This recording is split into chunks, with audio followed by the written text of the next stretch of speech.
আসসালামু আলাইকুম। একটা খুবই আর্জেন্ট বিষয় নিয়ে কথা বলি। আমার মনে হয় ইউথের 90% মানুষজন এটাতে ভুগতেছো, একটু মনোযোগ সহকারে শুনো। সেটা হলো রিলেশনশিপ, ভালোবাসা। একদম টেবু। এই নিয়ে তো কোনো কথা বলাই যায় না।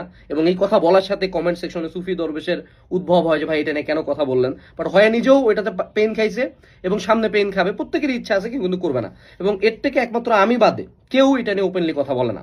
বাট আমি আবারও বলবো, কারণ ইউ গাইজ আর সাফারিং। বারবার এটা তোমাকে আমি সাজেশন দিব। কয়েকদিন আগে মিম ব্রেন নামে একটা পেজ আছে না, খুব সুন্দর মিম বানায়। হ্যাঁ, তারা একটা পোস্ট দিয়েছে, তারা একটা সমীক্ষা চালাইছিল অ্যাডমিশন টাইমে মানুষজনের ফেইলিওরের রিজন খোঁজার জন্য। অ্যান্ড তাদের সমীক্ষা অ্যারাউন্ড 40 to 50% কেসেস ওয়ার রিলেশনশিপগত ইস্যুস। তার মানে বুঝতেছো যে 50% মানুষজন তার পছন্দের ভার্সিটিতে চান্স পাবে না, যেটা অ্যাকচুয়ালি বাংলাদেশের সফলতার একটা অনেক বড় মাপকাঠি। যতই গল্প দাও, তুমিও চাটো পাবলিককে, আমিও চাটি পাবলিককে, এটাই বাস্তবতা। সেই সফলতার মাপকাঠি মানুষের মিস গেছে জাস্ট বিকজ অফ রিলেশনশিপগত ইস্যুস। গেল, এখন আমি তোমাকে একটা খুব ক্লিয়ার কাট সাজেশন দিই। এই ভিডিও যারা দেখতেছো, সিম্পল একটা রুল লাইফে ফলো করবা। এক, রিলেশনশিপ করবা না। দুই হলো স্কুল লাইফ, কলেজ লাইফ এবং অ্যাডমিশন লাইফ। ভাই মাফ চাই, বোন মাফ চাই। School life, college life, admission life, relationship থেকে 1 কোটি হাত দূরে। তোমার সামনে যদি অ্যাঞ্জেলিনা জোলি, রাশ্মিকা মান্দানা আছে, হ্যাঁ, দূরে বোন, ধন্যবাদ, সালাম, যা হয় হোক, ইউ হ্যাভ টাইম। এখন ভার্সিটি লাইফে উঠে করতে পারো, এটা আমি বলছি না। ভার্সিটি লাইফে উঠে বিয়ে কর, যদি যোগ্যতা থাকে করে ফেল, বেটার ফর ইউ। যদি না যোগ্যতা থাকে, যদি পারিস না, তাহলে তুই ভার্সিটি লাইফে উঠে কি আগাপ করবি কর।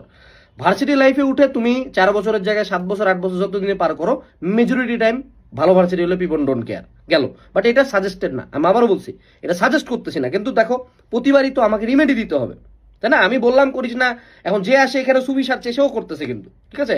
হ্যাঁ, ইনবক্সটার একটা স্ক্রিনশট দেখ, ও ঝামেলার মধ্যে আছে। গেল, বিয়ে করে ফেলো, অথবা ভার্সিটি লাইফে উঠে কি করবি, ভার্সিটি লাইফে উঠে কর, সমস্যা নেই। কিন্তু স্কুল কলেজ অ্যাডমিশন লাইফে যারা যারা এই কাজটা করছে, একেরে 99% কেসে ধ্বংস হয়েছে। 99% কেসে, specifically speaking for the men. তুমি একটা পুরুষ মানুষ, তোমাকে পাবলিক না চেহারা দিয়ে টানবে, না ফিগার দিয়ে টানবে, তোমাকে টানবে শুধু ক্যারিয়ার দিয়ে। এবং মনে রাখবা, তোমার চেয়ে একটা মেল লাইফ মেজরিটি কেসে, নট ফর এভরিওয়ান, মেজরিটি কেসে একটা male life 1000 times easier. So she can choose a new man, established man any time. HSC পাশের পরে তার রোড অনেক ওপেন। এইচএসসি পাশের পরে তোমার 2 টাকা দিয়ে কেউ পুছে না ভাই, এটাই বাস্তবতা বাংলাদেশের। তো সেক্ষেত্রে don't fall into this trap, কখনোই করবা না। যদি এখন আছো, বাদ দাও, বের হয়ে আসো। প্রথম প্রথম কষ্ট হবে, কেউই মরে না। 6 মাস পরে তুমি রিকভার হবো, মাইয়া 7 দিনের মধ্যে রিকভার হয়ে যাবে। এটাই বাস্তবতা। গেল, ধরে নাও তুমি ঢুইকা গেছো, ধরে নাও তুমি এটাতে ইনভলভ, হ্যাঁ, কষ্ট হইতেছে অনেক, ভাই এগুলাতে আছি। যারা এটাতে ইনভলভ, সিম্পল একটা রুল মনে রাখবা, যদি তোমার এই হারাম জিনিসপাতি, এই হারাম রিলেশন